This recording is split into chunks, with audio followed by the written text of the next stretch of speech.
Passing your challenge isn't about how good your strategy is. It's about how well you manage yourself. Most traders lose not because they don't know what to do, but because they can't stop overtrading, over-risking, and simply rushing the process. This video, we're gonna break this down step by step, the exact way how I passed multiple challenges back to back with a calm and very simple approach. No magic setups, no hacks, just structure, discipline, and a mindset that doesn't fold under pressure. If this already makes sense, just click like or subscribe, or even do both. And hey, you can even opt into the weekly newsletter where we go even deeper. It's free, the link is down below. How to pass your prop firm test. The rule number 1 is to risk 1% or less, no exceptions. Think about it. Your daily breach, your daily drawdown is 3%. Why would you even breach your daily drawdown? It doesn't make sense at all, right? Now, I say this because this is the one rule I never break, and this is the one rule that has made me so much money. The reason I say this is because if I lose 1% that day, I'm done trading for the day. Plus, I have not much emotion being put into it because at the end of the day, 1% of, let's say, a $200,000 account is $2,000. It'll be much better for me to lose $2,000 than to try and get back these $2,000 and see myself at the end of the day either breaching the account or maybe down $4,000, $5,000, $6,000. It just makes complete and total sense to kind of focus on limiting the downside for the upside to take care of itself. That's the number 1 rule for me, right? Never ever risk more than 1%. Most people fail not because their strategy sucks, but because the risk was too high when it did. 1% per trade keeps you in the game, and that is kind of the whole idea of trading. You want to stay in the game long enough for you to kind of master the patterns that you see consistently time and time again in the market. This way, you know exactly what to avoid, you know exactly what to double down on, you know exactly what sessions you like, and you know exactly what sessions you don't like. Everything in trading is going to end up teaching you a lesson if you really pay attention to it. At the end of the day, there are 2 things, something that works and something that doesn't work. And if you're able to kind of focus on what works and kind of neglect what doesn't work, this is going to give you a lot more clarity. You're going to be able to take a lot more selective trades, and all in all, it's going to make a lot more sense. This also gives you room for losses and confidence when you win. Think about it, 1% loss and 3% gain. This is the risk to reward that we're always going to be focusing on at least. If it's not 1 to 3, we won't take it. At least 1 to 3. Now, I say this because now you have to lose 3 trades in order to make up for 1 win. And that sounds unreal, but this is the reality. If I take 4 trades and we take 2 losses and we take 2 wins, at the end of the day, that's minus 2% and that's plus 6% to a total of 4%. For a $200,000 account, that would equal, so 4% for a $200,000 account, that would equal $8,000.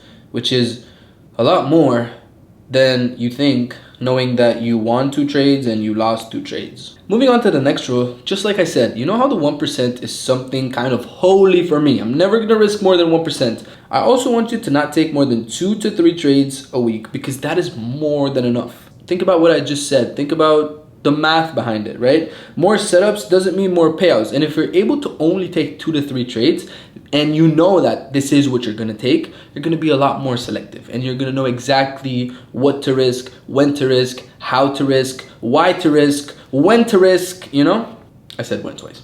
It usually means more mistakes. If you're selective, you don't need 15 trades. More setups don't mean more payouts. It usually means more mistakes. If you're selective, you don't need 15 trades. Just 2 or 3 high quality ones can take you to the target. Think about it. Your 9% is the goal to pass an evaluation phase. And if you give it a month, so 30 days, and you only take 2 to 3 trades per week, you only need 3 wins. 3 wins give you 3% each, a total of 9%. That is how you pass the evaluation phase. Yet, you find yourself taking 15 trades in 1 week, and then you ask yourself why it's not working. Well, you're not being selective enough. You're not risking in the right way. You're not doing everything we agreed you're doing. You're risking more than the 1% that we said.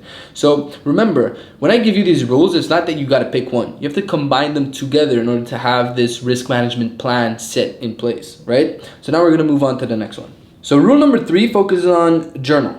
Journal like it's a live account. I mean it. If you cannot track your habits, you're not going to be able to track your progress. And this is what I say to my students every single Wednesday on our psychology session. It just makes a lot more sense for you to journal. If you can't track your habits, you're not going to know what's working and what's not working. And you know what I said? You need to double down on what's working and kind of delete what's not working, just so you have a lot more clarity on both sides. This way, what doesn't work teaches you what not to do, and what works teaches you what to do. Now, if you journal, this is where you build the habits you'll carry into funded trading. Every setup, document it, review it. Hey, say I entered because this and that added up together and gave me X result, right? Also say I entered at a stop loss and at a take profit, and my risk reward was that, and I took that much trades per week.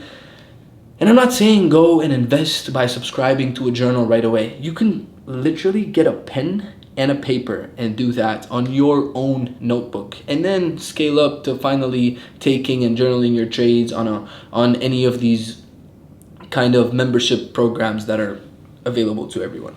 Now, fix what's weak. This isn't just a test, it's your live audition, right? Every setup, you document, you review, and then you fix. You fix what's not working and you double down on what's working.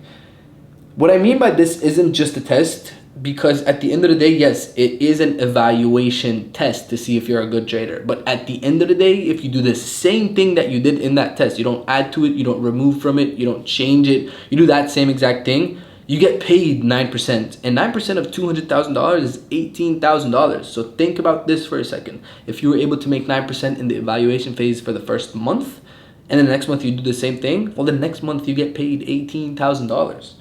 This is your live audition. Now, we're going to be moving on to the rule number 4. So, rule number 4 is a quick one. Kill the FOMO. Fear of missing out is your worst enemy in trading. Every trader sees a move they've missed and they chase it. Now, the smart ones let it go. FOMO leads to rushed entries, emotional exits, blown challenges. Notice how all these 3 that I said resonate with you, because it makes sense. This is not a you problem. This is a not yet profitable trader problem, and this is what you have to fix. You don't fix one of them, you fix all these combined together. Your rushed entries don't work. Your emotional exits don't work. Your blown challenges don't work.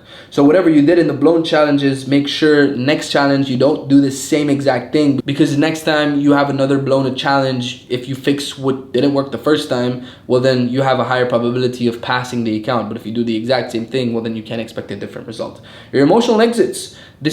I speak about this a lot, and I want you to think about it in this way, right? If you have enough confidence and trust in your own strategy, then you know you have to take your losses quickly and you have to take your profits slowly. Because if you're risking 1%, then what are you kind of worried about? At the end of the day, worst comes to worst, you lose 1%. You don't even have to watch the trade happen. Now, your rushed entries is you kind of thinking you got it right, and you try to force a setup if there is no setup. That is what we don't want, right? You don't want to do this. You mark your zones, and if it comes to it, it comes to it. And if it doesn't, it just doesn't. Next time around, it will. But you have to build that confidence in you time and time again in the market. So be okay with missing. It means you're focused again and again and again. Avoiding a loss in trading means one thing. It's a win, right? So now we're moving on to rule number 5, which is the last rule. Rule number 5, you gotta know when to stop. Okay, sure, you have to master your entries, but you also have to master your exits. If you don't take the money and you're just floating in the profits, it might backfire at any moment if you don't respect your strategy. So have a max loss per day, have a max trades per day. So tell yourself, I'm not going to take more than 1 trade per day, I'm not going to risk more than 1% per day, and these 2 are check, done. Tell yourself I'm not going to take more than 2 to 3 trades for the week, and then you have this one and check. This allows you to not risk more than 1%. This allows you to not take more than 1 trade, and this allows you to be very, very sniper niche with the selective trades that you take, because you know that if you've hit your 3 trades by Monday, you don't have any more trades for the week. Now again, you can go ahead and do that, but it won't get you anywhere because it hasn't been getting you anywhere. So the only thing we got to focus on is conquering your own self and being disciplined. Now, discipline will always outweigh motivation in all the different aspects, because being disciplined doesn't come in bursts like motivation does. You get bursts of motivation, like let's go to the gym right now, but You have to go to the gym consistently. And this is the same way it is with trading. Even if you have your best workout ever and you're not in shape, you're not going to be in shape after that best workout. But if you do it enough times, well, conventionally, it's just going to work out. And you have to walk away once you hit it. So you have a stop loss, sure, we get this in check, but you also have to have a take profit. And this is very, very important. You don't need to catch the whole move. If trading moves like that, you can catch this move over here, and that would make you your profit for the day. At the end of the day, you need to make sure you're risking 1% and making 3% for that trade. Now, because you don't have to catch the whole move, the point is you move with the trend and you leave before it reverses. That is all that I ask from you. One impulsive revenge trade can kill 3 weeks of progress, so protect your work. My final J tips for you guys is passing your challenge is about control, not creativity. Play defense first, wait for clean setups, trade like you're already funded, and you'll trade like a pro before you even get the payout. That is it for this video. And I hope this kind of gets you to put one step forward, because if you combine these together, I'm only setting you up for success, right? Again, as always, I hope you like this video. Don't forget to like, subscribe, and even click the link and be a part of the Juiceletter. I will be sending you breakdowns like these ones that you see in front of you for free. All you gotta do is just click the link. And as always, guys, I'll see you on the next one.